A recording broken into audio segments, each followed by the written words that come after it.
இந்த மாதிரி அருமையான சுவையில் கத்திரிக்காய் கொச்சு ரெடி பண்ணலாம் வாங்க. ஃபஸ்ட்டு தோட்டத்துக்கு போய் கத்திரிக்காவை நம்ம பறிச்சுட்டு வருவோம் வாங்க. கத்திரிக்காய் எல்லா செடியிலும் ஒரு 2 கத்திரிக்காய் இருக்குது. நம்ம கட் பண்ணி எடுத்துகிட்டு வரலாம். எல்லாம் ஸ்ட்ராங்காக இருக்குது. சிசர் வச்சு தான் கட் பண்ணும் போல இருக்குது. அந்தளவுக்கு இருக்குது. சரி, கட் பண்ணி வச்சுக்கோங்க. அதை பாருங்க எவ்வளோ கத்திரிக்காய் பாருங்கள். கிட்டத்தட்ட 1/2 கிலோ கத்திரிக்காய். சரி, இதுக்கான தேவையான பொருளை பார்ப்போம் வாங்க. உளுத்தம்பருப்பு, தனியா தேவையான அளவு, கடலப்பருப்பு, சீரகம், வெந்தயம், மிளகு, காஞ்ச மிளகாய் ஒரு 10 எடுத்துருக்கேன். இதை எடுத்துக்கிட்டு அதுக்கப்புறமா வெங்காயம் கொஞ்சம் எடுத்துக்கோங்க. ஒரு வெங்காயம், ஒரு தக்காளி, அப்புறம் லைட்டாக இஞ்சி பூண்டு. இந்த தனியா அது எல்லாம் அந்த பருப்புலாம் எடுத்து லைட்டாக கடாயில் வந்து சூடு பண்ணி வச்சுக்கோங்க.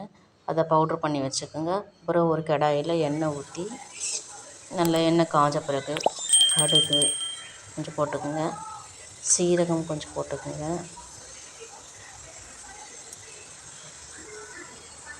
நல்லா பொரிஞ்சு வரட்டும் பாருங்கள். அப்புறம் இஞ்சி பூண்டு பேஸ்ட்டு கொஞ்சம் போட்டு லைட்டாக அதில் வதக்குங்க, அந்த பச்சை வாசனை போகிற அளவுக்கு. அப்புறம் வெங்காயம் போட்டு வதக்குங்க. வெங்காயம் வதங்கின பிறகு அப்புறம் நம்ம கத்திரிக்காய் நறுக்கி வச்சுக்கோங்க. குட்டி குட்டியாக நறுக்கி வச்சுக்கோங்க. நறுக்கி வச்ச பிறகு அப்புறம் ஒரு பெருங்காயத்தூள் 1 ஸ்பூன் போடுங்க. கத்திரிக்காய் நல்லா நறுக்கி வச்சுக்கோங்க. குட்டி குட்டியாக நறுக்கி வச்சு அதில் போட்டு நல்லா வதக்கி விடுங்க. அந்த தோல் நல்லா வந்து வதங்கணுங்க. நல்லா வதங்கினா தான் இந்த கொச்சுக்கும் நல்லாயிருக்கும். அப்புறம் மஞ்சத்தூள் கொஞ்சம் போடுங்க. 1 ஸ்பூன் மஞ்சத்தூள் நல்லா போட்டு கிளறி விடுங்க. கிளறி விட்ட பிறகு அப்புறம் தக்காளி போடுங்க. தக்காளி வந்து லாஸ்ட்டு போட்டலாம். சீக்கிரம் போட்டால் சீக்கிரமாக வதங்கிடும். அதனால் கத்திரிக்காய் போட்ட பிறகு போடுங்க. நல்லா வதக்கி விடுங்க. எண்ணெயில் வந்து எல்லாமே வந்து மேஷ் ஆகணும். அப்புறம் நம்ம அரைச்சி வச்ச அந்த பவுட்ரை எடுத்து போட்டு நல்லா கிளறி விடுங்க. தேவையான அளவு கொஞ்சம் லைட்டாக தண்ணி ஊற்றி வேக விடுங்க. கொஞ்சம் மிளகாத்தூள் போடுங்க. 1 ஸ்பூன். உங்கள் காரத்துக்கு ஏற்ற மாதிரி நீங்கள் போட்டுக்கோங்க. அப்புறம் ஒரு மூடி வச்சு மூடி வைங்க. கொஞ்சம் வெந்த பிறகு 5 நிமிஷம் வெந்தாலே போதும்.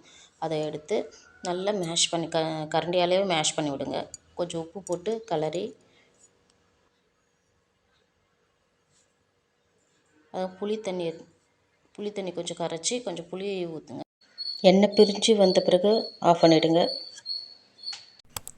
இதே டேஸ்ட்டில் நீங்கள் பண்ணி பாருங்கள். நல்லாயிருக்கும். நீங்கள் வந்து சாப்பாட்லேயும் போட்டு பிசைஞ்சுனா இட்லி, தோசை இது எல்லாத்துலேயும் போட்டு பிசைஞ்சு சாப்பிட்லாங்க. லைக் பண்ணுங்கள், ஷேர் பண்ணுங்கள், கமெண்ட் பண்ணுங்கள்.